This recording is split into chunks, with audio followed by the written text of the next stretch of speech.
करे, free and क्या करे, इफेक्टिव आपको क्या दें, जजमेंट प्रोवाइड करे। आज हम लोग देखेंगे कि अपॉइंटमेंट ऑफ द जज, इनकी ये जो जज का जो अपॉइंटमेंट होता है वो किस तरह से हम लोग इनका अपॉइंटमेंट करते हैं। तो देखेंगे कि अपॉइंटमेंट ऑफ द जज never been free from political controversy. ध्यान दें,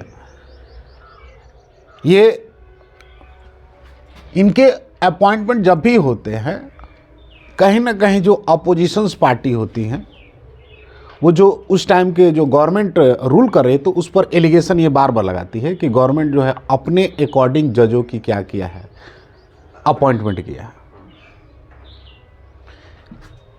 यानी makes the difference how the serves. अच्छा, ये कभी बने ही नहीं फ्री फ्रॉम, ये फ्री हुए ही नहीं कभी इसके अपॉइंटमेंट को लेकर।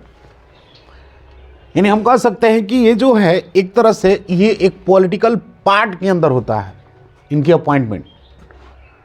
पॉलिटिकल पार्ट के अंदर इनकी क्या होती है, अपॉइंटमेंट होती है। यानी तो फिर हम इसको डिफरेंस कैसे करेंगे? The makes the difference who the serves in the Supreme Court, high court, how the consultations interpreted. तो ये पॉलिटिकल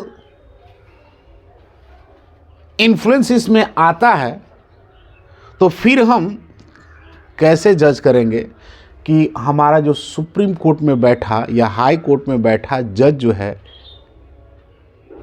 एक बेहतरीन क्या दे, आपको रिजल्ट दे, आपको जजमेंट दे। तो इसको लेकर हमारे कुछ इन जजों की क्या होनी चाहिए, पॉलिटिकल फिलोसफी इनकी कैसी होती है। ये बैठा हुआ है इस सुप्रीम कोर्ट हाई कोर्ट पे आपका जज, इसके पॉलिटिकल फिलोसफी क्या है, एक्टिव असर्टिव जुडिशरी ये कैसे रोल प्ले कर रहा है, या फिर आप कह सकते हैं कि कंट्रोल्ड और कमिटेड जुडिशरी में इसका क्या थॉट है, इसकी आइडिया क्या है। ये सब डिपेंड करता है कि who serve in the Supreme Court, और ये जो सर्व कर रहा है जो सुप्रीम कोर्ट में या कॉन्स्टिट्यूशन को जो इंटरप्रेट कर रहा है, वो कहीं ना कहीं वो पॉलिटिकल इन्फ्लुएंस के अंदर रहता है। ये बार बार एलिगेशंस लगाए जाते हैं। तो हमें उस जज का ये क्या करना होगा, देखना होगा कि एक्टिव असर्टिव जुडिशरी के बारे में उसकी क्या थॉट है, कंट्रोल और कमिटेड जुडिशरी के पास जुडिशरी का आइडिया कैसा है।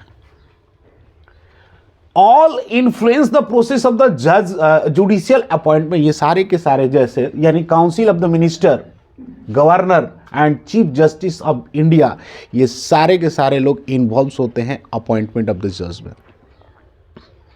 तो जब ये सारे के सारे लोग इन्वॉल्व हैं, यानी कह सकते हैं कि all influence the process of the judicial appointment में ये इन्फ्लुएंस कर रहे हैं, तो उस केस में ये जो सर्व कर रहे हैं सुप्रीम कोर्ट हाई कोर्ट के जो जज हैं, उनकी ये सारी की सारी क्या होनी चाहिए, थॉट और आइडिया हमें देखना पड़ेगा। अदरवाइज किसी के इन्फ्लुएंस में आ गए तो आपका हमेशा कहीं ना कहीं वो फेयर या उनमें बना रहा डर हमेशा बना रहेगा, और आपको एक अच्छा रिजल्ट या जजमेंट नहीं दे पाएंगे। तो इसके लिए हमारे जो जजमेंट का जज की जो अपॉइंटमेंट होती है, वो कुछ कन्वेंशन जनरेट किए हुए हैं कि आखिर ये जो सीजीआई या अदर जज हैं, इनकी अपॉइंटमेंट कैसे किया जाता है। तो कन्वेंशन है कि the senior most of the जज of the Supreme Court was appointed as a CJI, chief justice of the India, जैसे अभी चंद्रचूड़ है। तो कुछ कन्वेंशन बना दिया गया है कि सीजीआई का अपॉइंटमेंट इसी तरह से हम लोगों को करना है। अब वो कन्वेंशन क्या है? तो कन्वेंशन ये है कि जो सीनियर मोस्ट जज होंगे सुप्रीम कोर्ट के, अभी बताए ना कितने अभी हैं इसके स्ट्रेंथ, ऑलरेडी मैं बता चुका हूं कि सीजीआई इंक्लूड करके हमारे पास 34 सीजीआई क्या सुप्रीम कोर्ट के जज हैं। अब इसमें जो सबसे सीनियर मोस्ट होगा वही क्या बनेंगे आपको, वही आपको सीजीआई बनेंगे, यानी चीफ जस्टिस ऑफ इंडिया बनेंगे। ये कन्वेंशन बना दिया गया, लेकिन ये कन्वेंशन भी 2 बार ये ब्रेक हुए हैं, ब्रोकन ट्वाइस, 2 बार ब्रेक हुए हैं। कब? एक 1973 में एएन रॉय को जो है सीनियर को ना बनाकर इनको बना दिया गया, तो ये 1973 में एक बार ये ब्रेक कर गया। सेकेंड टाइम 1975 में भी ब्रेक हुआ, जब एमएच बेग को जो है जज अपॉइंटमेंट कर लिया गया, एचआर खन्ना को क्या करके, जस्टिस एचआर खन्ना को जो है ना बनाकर जो है 1975 में सीजीआई किसको बना दिया गया? एमएच बेग। तो ये 2 बार इस कन्वेंशन को ब्रेक भी किया है। कन्वेंशन मतलब कि हम मान लेते कि ऐसे ही करना है, कोई उसका कॉन्स्टिट्यूशन में कोई बातें नहीं कही गई है उसमें, ठीक है। फिर बाद में देखेंगे कि अदर जज of the Supreme Court, high court are the appointed by the president after the consulting of CJI, यानी और भी जज होते हैं। ये तो सीजीआई को लेकर हुआ कि सीजीआई का अपॉइंटमेंट जो है कन्वेंशन से होगा कि जो सीनियर मोस्ट जज होंगे उनका तो अपॉइंटमेंट वैसे ही हो जाएगा। अच्छा, वो भी सुप्रीम कोर्ट ही करेंगे, सॉरी प्रेसिडेंट ही उनकी भी करेंगे अपॉइंटमेंट, लेकिन रिकमेंडेशन ये लोग देंगे और उसके बेस पर ये क्या करेंगे, उनकी अपॉइंटमेंट कर देंगे। अदर जज में क्या होता है कि जो सीजीआई जो होता है, chief justice of the India होता है, वो नाम रिकमेंड करते हैं और उस नाम को जो है प्रेसिडेंट क्या करते हैं, यानी कंसल्ट करते हैं प्रेसिडेंट को, और वो प्रेसिडेंट क्या कर देते हैं, अपॉइंटमेंट कर देते हैं जज की। ये बात समझ में आ रहा है ना। Initially the court the felt that the role of the CJI purely consultative. शुरुआत में जो था कि जब बताया गया शुरुआत में कि कोर्ट जो है, कोर्ट का जो फेल्ट है, the court the felt the role of the, जो सीजीआई का जो रोल्स होगा वो क्या करना होगा, कंसल्ट करना होगा, कंसल्टिव टाइप का होगा। कंसल्ट देगा किसको, प्रेसिडेंट को, और फिर प्रेसिडेंट क्या कर देंगे, मन करेगा तो इनके का ये जो है केवल उसको अपॉइंट करेगा, मन करेगा नहीं उसको अपॉइंट करेगा। तो इनका केवल रोल क्या है, आप देख रहे हैं, केवल कंसल्ट करेंगे, ठीक है। ये क्या करेंगे, केवल कंसल्ट करेंगे। अब कंसल्ट करने के बाद का मतलब क्या हुआ कि यानी प्रेसिडेंट आफ्टर कंसल्टिंग जो है वो क्या करते थे, सीजीआई को अपॉइंटमेंट कर देते थे।